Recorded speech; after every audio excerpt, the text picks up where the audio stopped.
নমস্কার, সীমার ন্যাচারাল ব্লগের আরো একটি নতুন পর্বে আপনাদের সকলকে অনেক অনেক স্বাগত জানিয়ে সম্পূর্ণ নতুন ভিডিও নিয়ে উপস্থিত। এই যে আমাদের ছোট রাজ সাহেব চলে এসেছে। এটা আমাদের ছোট নবাব।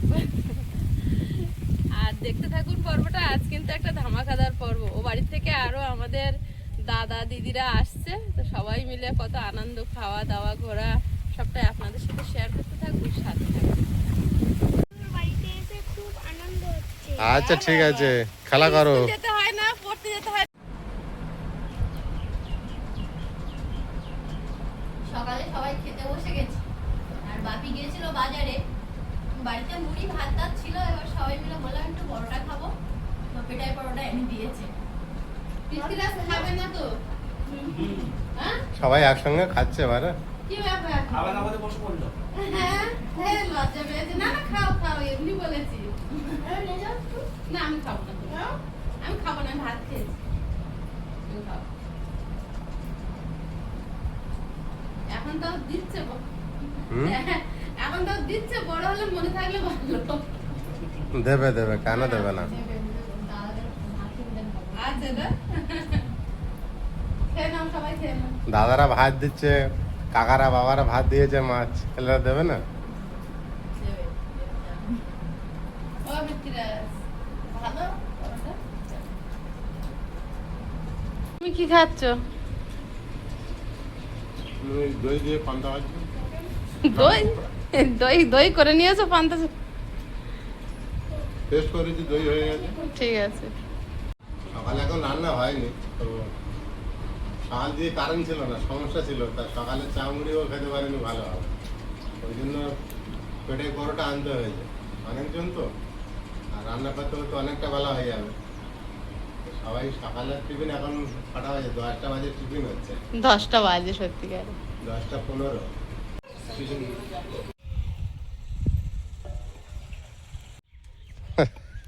চল, কি আছিস? বিরাট তরমুজ হাতে করে নিয়ে চলে এসেছে। 5 কেজি রেট আছে। গরমের সময় খেতে হবে আমাদের। অনেক বই এনেছে আমার কাছে, দাও বাবা, সত্যি অনেক ভালো।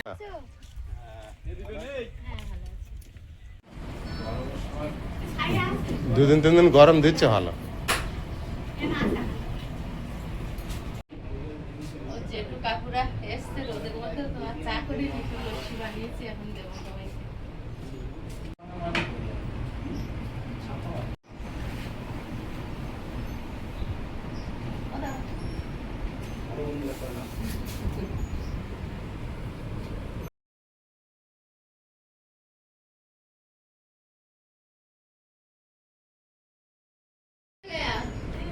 এসো, লস্যি।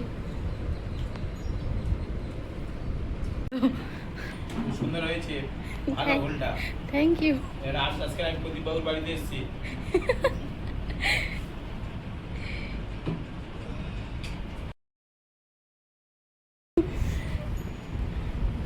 নাও, আমি এটাকে ঘরে দিয়ে আসি। হালকা হালকা বরফটাও দিয়ে দিই।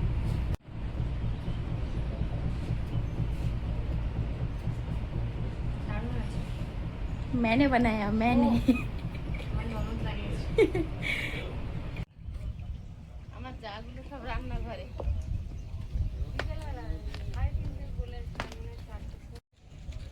এরা কোথায় গেছিল মা? মা ও একটু দোকানে গেছিলি? বাবা দৌড়াচ্ছে সব। লঙ্কার গুঁড়ো। ঠান্ডা নেই তো, অল্প যে একটা বোতলে ছিল। না ঠান্ডা হয়েছে, ঠান্ডা নেই, সেটা হালকা হালকা। হ্যাঁ? ওই যে তুই বানিয়েছিস, ভালো হয়েছে, খুব সুন্দর হয়েছে। আসো আসো আসো আসো। তুমি খাবে না? যতক্ষণ না করবেন শান্তি হবে না। নাও নাও, তোমরা দুই ভাই নাও। ঢুকে দিয়ে দে, ঠান্ডা হবে। এই ডিপে দাও, ডিপে। এখনই হাত ধো। না একটুখানি এক হাত ধুয়ে নিয়ে হাতে সাবান দাও। আরে একটু বল কেমন হয়েছে, আমি বানিয়েছি।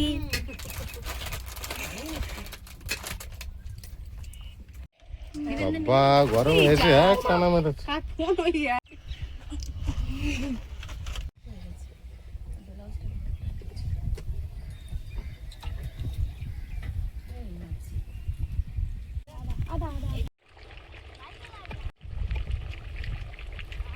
আস্তে আস্তে নিয়ে এসো।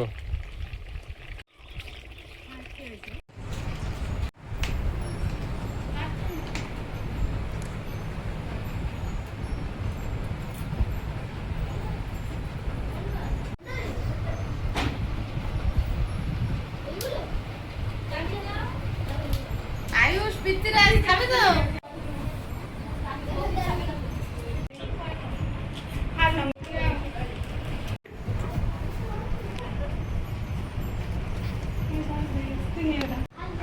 মেয়েটা তো খাবে না। খাবার হয়েছে, তুমি খাও।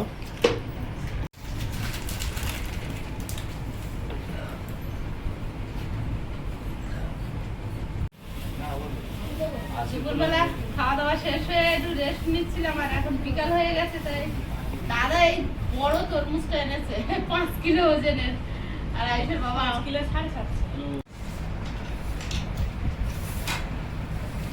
আগে তরমুজ খাবেন, আগে আমি চলে টাকা বেরিয়ে যাক, তো তরমুজ খেতে পারি। আয়ুষ কি সব আজ বেশি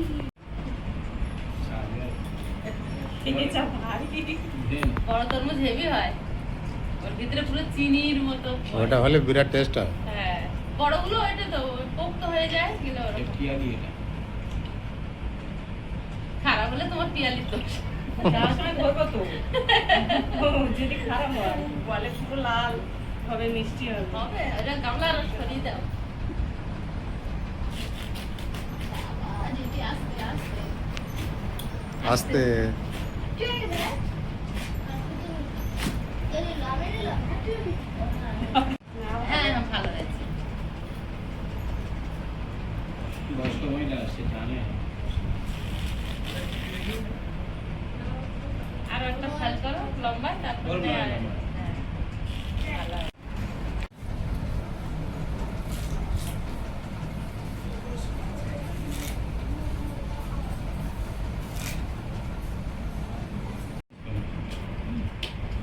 আমরা খাওয়া কি না? ইয়ে দেয়। তরমুজটা এগুলো ভালো ইঞ্জেকশনের দ্বারা মানে লাল হয় বেশি বেশি।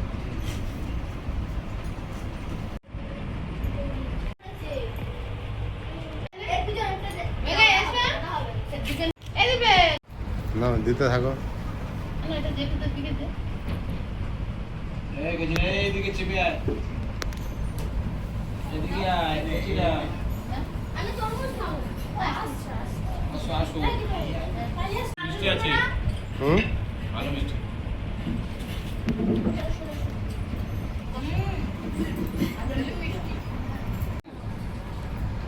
চিনি চিনি ভাবটাও আছে,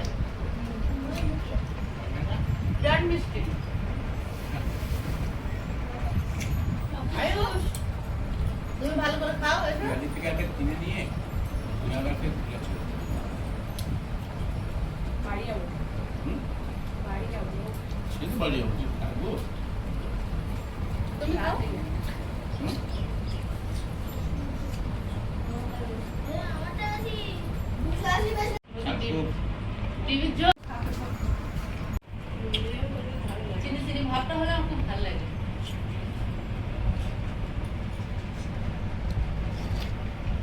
আবার দিন। আর বড় দিন। খাবো তাই না?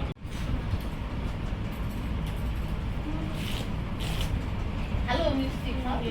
ওরা দিলে এত কোনো হয়। তুই মাটি কাটে।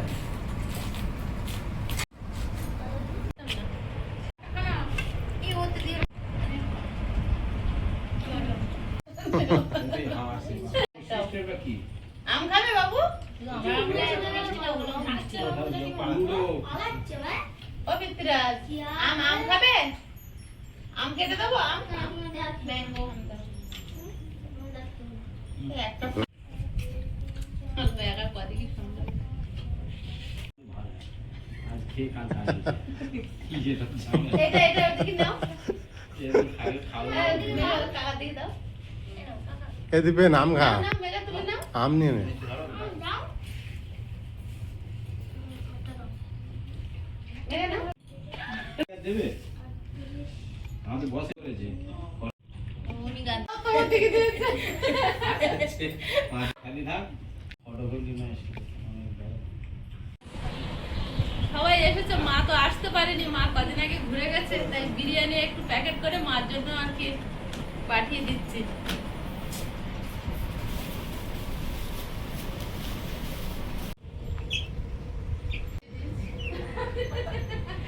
আমি তো সবসময় যাচ্ছি।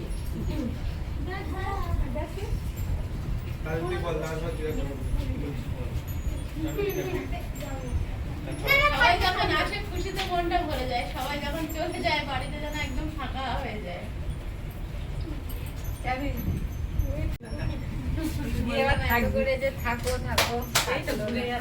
জেঠুর অফিস কাল সকালবেলা।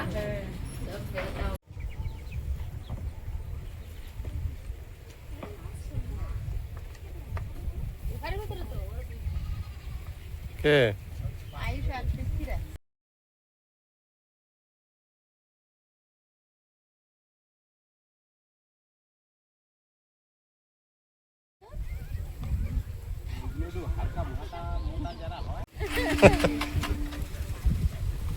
তুই সন্ধ্যাবেলা আয়, ঠিক আছে, কাজ সেরে আয়। হ্যাঁ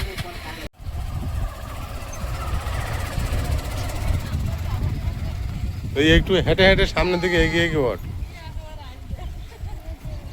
ভালো রাস্তাটা গিয়ে ওঠা, বুঝলে?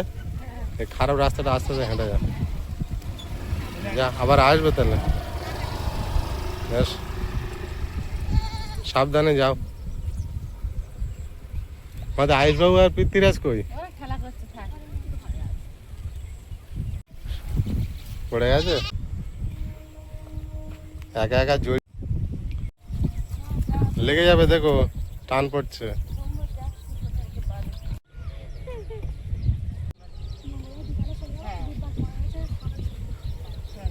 হ্যাঁ ছুটি আছে, এক দুদিন থাকো না, ও আসবে।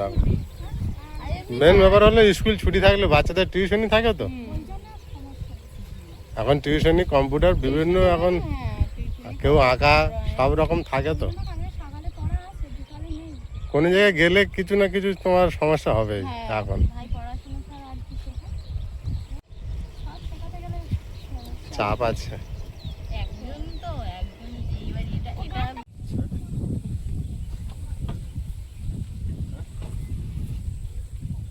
সারাদিন অনেক হাসির গল্প হলো, ভাই দাদা বৌদি সবাই এসেছিল, আবার আজকে বাড়ি গেল, ভাই আজ চলে গেল, বৌমা আছে।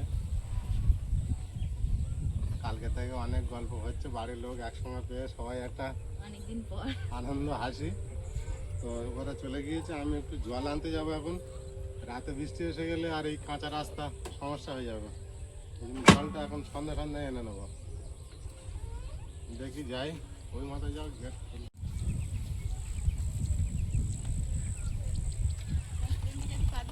আমরা যেহেতু 4 জন থাকি, আর ওখান থেকে ওরা অনেকজন এলে সব একসঙ্গে অনেক লোক হয়, একটা আনন্দ একটা আলাদা, তাই না?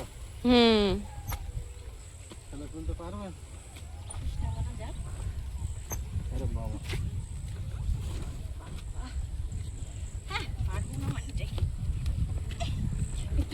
অনেকটা ঢাল না, চালিয়ে নিয়ে গেলে পারো। নিয়ে গেলে তো কষ্ট করতে লাগে না। আমরা সবসময় কাজের মধ্যে থাকি, এমনি বাইরেও অতটা ঘুরতে যেতে পারি না বা সময় দিতে পারি না। এই বাড়ির লোকজন এলে বা কোনো আত্মীয় স্বজন বা দর্শক বন্ধু এলে একটা সময়টা খুব ভালো কাটে, আনন্দে কাটে। গল্প আন মনে হয় যেন একটা টুন্ড মানুষ দেখে চারজনের বাইরের লোক দেখতেই পারে না। আর সবসময় তো মানুষ আমরা কর্মজীবনে ব্যস্ত, সবাই আসতেও পারে না সব সময়, তাও কাকিমারাও চলে যাচ্ছিল বলে বলে। আজকে ছুটি ছিল রবিবার, 1 ঘন্টা সময় দিয়ে গেল। ঠিক আছে, যাও তোমরা ঘরে।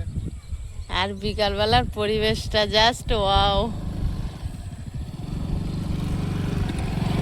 কি ভালো যে লাগে এই বিকালটা।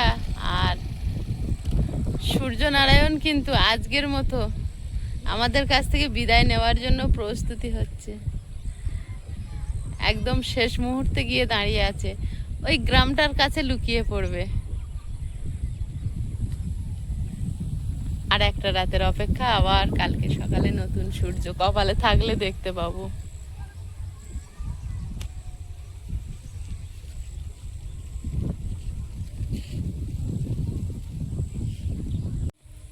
বেশি দূর জল কারখানাটা না, ওই 10 মিনিট লাগে। আয়ুষের বাবা এই যে ফিরেছে জল নিয়ে।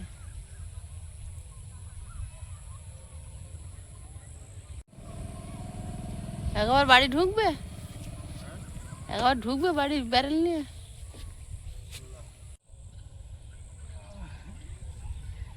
হাতটা লেগে মুশকিল হয়ে যাচ্ছে, সত্যি করে তোলা যাচ্ছে না। তোমার এই কষ্ট আমি দেখতে পাচ্ছি না।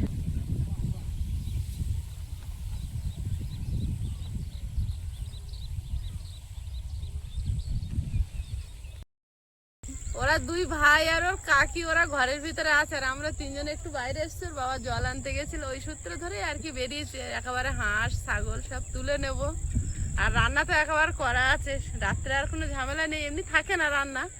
আর আজকের তো আরোই জল এনে আর এখানে দাঁড়িয়েছি। সারাদিনের শেষে বাড়ি তো চলে গেল ভাই আস, আর লাস্ট আমরা 2 বছর বিরাট একটা চাপের মধ্যে যাচ্ছি, যন্ত্রণার মধ্যে। তার মধ্যে রিসেন্ট আমি মাসখানেক অসুস্থ মতো ভুগছি। তো বাড়িতে সবাই আমার দেখতে এসেছিল, মাঝে মাঝে আসছিল, তো সেটা রিকভার হয়নি, এখনো চলছে। আর এই কদিনের মধ্যে ও মাঝখানে মাঝখানে ভিডিওতে থাকছে, কিন্তু আমরা ওর অসুস্থতার কথা ভিডিওতে বলিনি। মাঝখানে কিন্তু খুবই শরীরটা খারাপ ছিল, মানসিক চাপ যাচ্ছে। তার মধ্যে কিছু কিছু দর্শক বন্ধু আমাদেরকে এমন কটু কথা বলছে, আমাদেরকে আরও খারাপ লাগছে, কষ্ট হচ্ছে। কারণ আমরাও তো মানুষ, আমাদের তো একটা বাঁচার অধিকার আছে। আমি রিসেন্ট এই মাসখানেক মনে হলো আমি যে অসুস্থ হয়েছি, আমি রিসেন্ট খুব একটা কমেন্ট পড়ছি না। তো সীমা গতকাল রান্না করতে করতে হঠাৎ কিছু কথা বললো। কথার সময় আমি তো ক্যামেরা করছিলাম, আমি তখন পিছন দিয়ে শুনলাম, আমি ওই 2-1টা কথা ফিডব্যাক দিলাম। তো এই কথাগুলো ওর মুখে শুনে নিজেদেরও খুব খারাপ লাগলো, নিজেরও খুব খারাপ লাগলো। জানি না আমি বা আমরা কি ক্ষতি করেছি আপনাদের। আমরা তো আমাদের মতো কাজ করছি, আমরা যথেষ্ট কষ্ট করেই দিন পার করছি। আমরা আমাদের মতোই তো আছি, আমরা এই 4 জনের 4 দেওয়ালের মধ্যেই আছি। কোনো জায়গায় এমন একটা পরিস্থিতি কোনো জায়গায় যেতেও পাচ্ছি না, এত কাজের মধ্যে আছি, না পাচ্ছি এদিক থেকে ওদিক হতে, ওদিক থেকে এদিক হতে। তার মধ্যে যদি এইসব কটু কথা শুনতে লাগে। শাশুড়ি মা অসুস্থ, তার কাছে গিয়েও একটা রাত থাকতে পারি না। ওনাকে এনে তাই 1 সপ্তাহ রাখলাম, আবার দিয়ে আসলাম, আবার কয়েকদিন পরে গিয়ে আনবো। মানে এমন একটা পরিস্থিতি, এখানে এমন ঘর বাড়ি ফাঁকা জায়গায় করেছি, কোথাও গিয়ে একটা রাত কাটাতে সাহস হয় না। যে এই জীবন মৃত্যুর সঙ্গে লড়াই করে এইটুকুনি তৈরি করেছি, আর এখানে যদি একটা রাত রেখে যাই, যদি জানলা দরজা ভেঙে চুরি চামারি হয়ে যায়, কারণ এগুলো এখানে হয়, সেই জন্যই আমরা ভয়ে কোথাও যাই না, এ করি না। শুধু এই বাড়িটা আঁকড়েই পড়ে আছি একরকম। কয়েকজন দর্শক বন্ধু যে আমাদেরকে এইভাবে এত খারাপ চোখে দেখেন বা খারাপ কথা বলেন, এটা কি আমরা সেই অযোগ্য? সেটা সত্যিকারের কি সেটা মনে হয় যে আমরা মিথ্যার উপর দাঁড়িয়ে আছি? কিছু লোক তো বলে আমাদেরকে বদনাম করেছে, আমরা এখনও কিন্তু, আমি বিশেষ করে অনেক কিছু আপনাদেরকে আমি জানাই না, এখনও সেইভাবে আছি। কারণ জানাতেও আমার কষ্ট হয় বা খারাপ লাগে, সম্মান নষ্ট হয়, সেই জন্য পিছনেও হটে যাই। কিন্তু আপনারা তাও এত বাজে বাজে কথা বলেন, নিজেদেরকে মাঝে মাঝে খুবই খারাপ লাগে। আমরাও তো রক্ত মাংসে গড়া মানুষ, আমাদের তো একটা সুস্থভাবে চলার বাঁচার অধিকার আছে। যদি ভুল হয় সেটা আপনারা আমাদের ফোন করে বলুন দেখি। আমরা নাম্বার দিয়েছিলাম, জাস্ট একবার বলেছিলাম যে আমরা মানুষের সেবায় সহযোগিতা করতে চাই, আপনারা কেউ যদি ফোন যোগাযোগ করতে পারেন সেটাও করবেন, অসহায় মানুষের পাশে দাঁড়াতে চান দাঁড়াবেন। কিন্তু ফোন করে এরকম কটু কথা বলা বা কমেন্টে লেখা আমাদের পক্ষে না। তবে সবাই যে লেখে বা সবাই তো যে লেখে না, বলে, 2-1 উপলক্ষে একদম আমি হাতে গোনা বলছি। কয়েকজন মানুষ সারাক্ষণই লিখতে থাকে, যেটা কমেন্ট নিয়ে কথা বলবো না বা বলতে চাই না। যে সোজা পথে চলে তাকে কাঁটা মেরিয়েই যেতে হয়। যারা বলেন এটা কি নিজের মনের থেকে বলেন না আমাদের উপর কিসের রাগ আছে? আমি একটু ওইটাই জানতে চাইছি। আমাদের ফোন করে বলুন আমাদের কোনটা ভুল আছে, কমেন্ট লিখে বলুন। খারাপ কথা বলার আগে আমাদের বলুন, আমরা সেটা শুধরে নেব।